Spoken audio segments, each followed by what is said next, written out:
It's a cold and rainy day in Southern California today, so what better to make than a nice big pot of hot, spicy chili?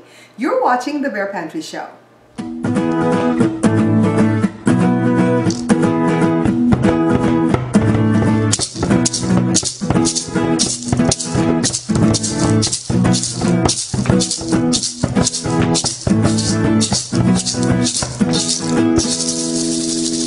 watching The Bear Pantry Show. So here are the ingredients that we're going to need. Take a look.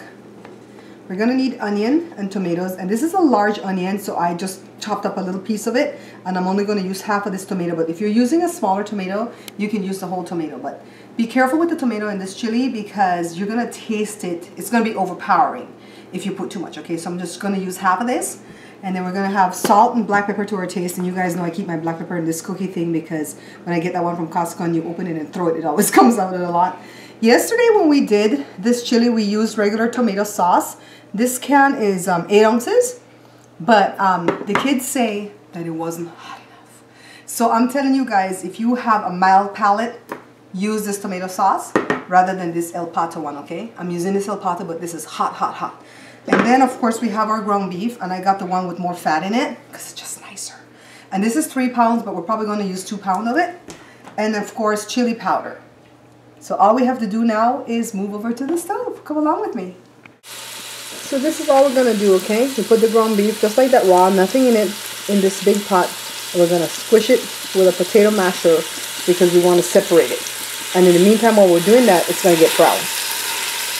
So I'll be back when it's at the brown stage. So I've been going for like 3 minutes just doing this, and the heat's coming up off of the pot, so I kind of have to back off every now and again. When you do it in a skillet, you don't have that problem. But see, I just want it to be separated because I don't want any big chunks in my chili. And if you notice, it's getting brown. And I haven't added anything to this. This is just the grease that occurs naturally in the ground beef, alright?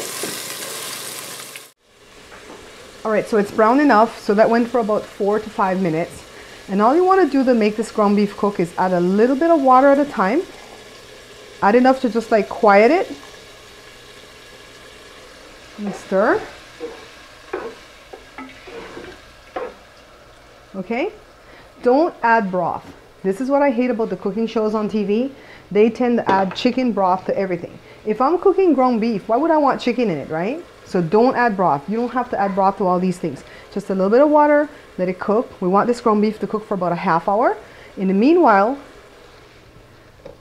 I've diced up a half of that tomato. Got the onions in here. This is my Magic Bullet cup. And I'm going to put the tomato sauce in this. And then I'm going to puree this, okay? Sometimes when you don't see me a lot on the camera, it's because I have to have a light right on the stove when my days are overcast and dreary, okay? So that's what's going on today. Well, let me get that tomato and onions pureed.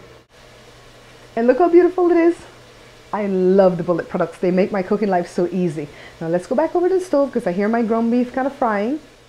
The tomato and the tomato paste really gives the puree a beautiful color to add with our meat. So I added in all the pureed stuff. You know, let me get my spoon and just give it a little stir. And you want to add that stuff as early as you can because you want the flavors to kind of gel with the meat, alright? So now that's quite enough that I don't need to add any water. And it's been going for a good 10 minutes. Remember I told you guys we want this to cook for about a half hour. Then we're going to start adding our spices, right? Like the chili powder and stuff like that. So our chili has been going on high temperature for the past half hour, and I've added water a couple of times to make it not burn. And I'm starting off with 2 teaspoons and 2 teaspoons each. 2 teaspoons of salt and 2 teaspoons of black pepper. You always want to start off with less and then taste. Okay? So I'm going to start off with 2 teaspoons of the chili powder. Any brand will do. And yesterday when we tested the recipe, we did 1 pound. We ended up putting 4 teaspoons of chili powder in here. And the kids still say that it needed a little bit more chili powder. So that's totally going to be to your taste, alright? I'm going to add 2 more. And taste it again. And then when I get back, I'm going to tell you guys how much I ended up adding. Alright guys, so what I'm doing is just cutting up a hot spicy jalapeno. You don't have to do this. but my kids love hot. You know, we're Belizean, so we like anything that's hot. A lot of recipes for this will call for a dash of chili powder. I don't know what that is. We like it hot in here, so I'm just warning people with mild palates. Can't say I didn't warn you guys. So let's move this over to the pot. I'm getting some dynamic camera angles today because I've got a camera girl on payroll. That's my beautiful Jada there, guys. Doesn't it look gorgeous though? I'm going to give this a few minutes for the jalapenos to just get married to the rest of the stuff that's in here. And then we're going to taste again and see if maybe we'll add cayenne. But, you know, we're not just trying to make it hot, we're trying to make it flavorful, okay? And if you notice, very few ingredients: tomatoes, onions, the ground beef, the jalapenos, the salt, pepper, and the chili powder. Very few ingredients. Chili doesn't have to be hard, guys. It doesn't have to be hard at all.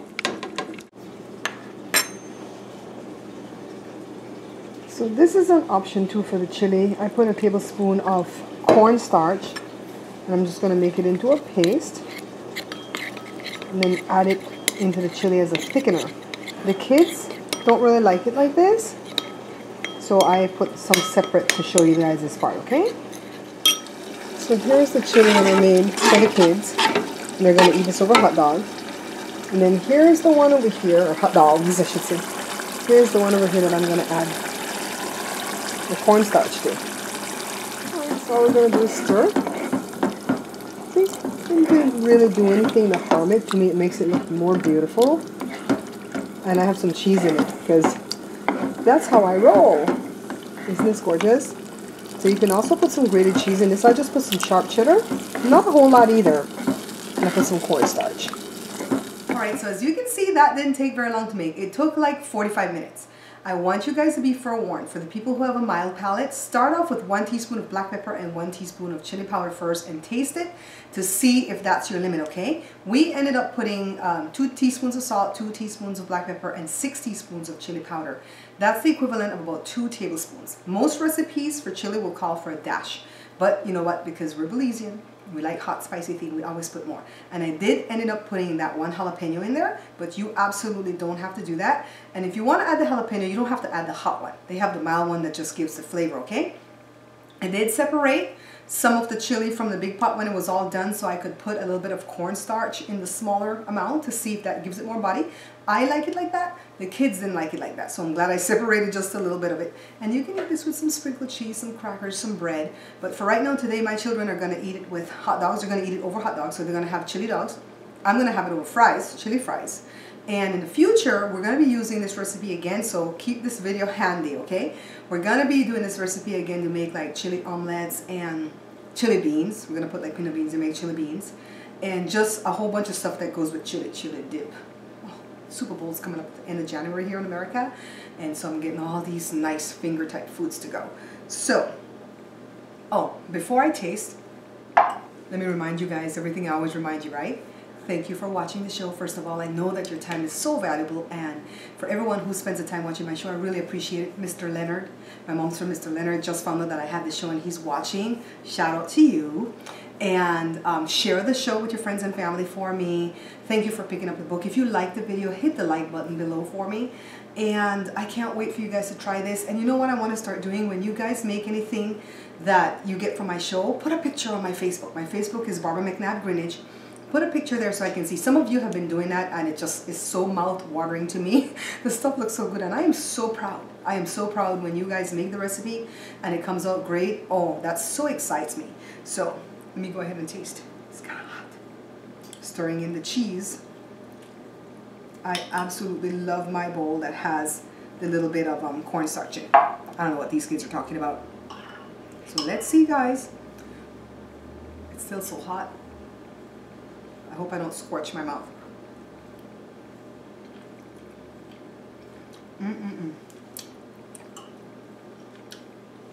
This is so good. You know, when I first came to America, my dad bought some Wendy's for me. That's a restaurant here in America. And he bought the chili. And I thought that chili was so awesome. I still think it's good. My kids don't think it's good, but I still think it's good. But I would say, Wendy's, eat your heart out. This is so good. I want this with some kind of stiff hard bread. Bye guys. Please check out my review channel right here on YouTube. It's called Bear Pantry Talk. Also check out my vlog channel. It's called Babs Bear Talk.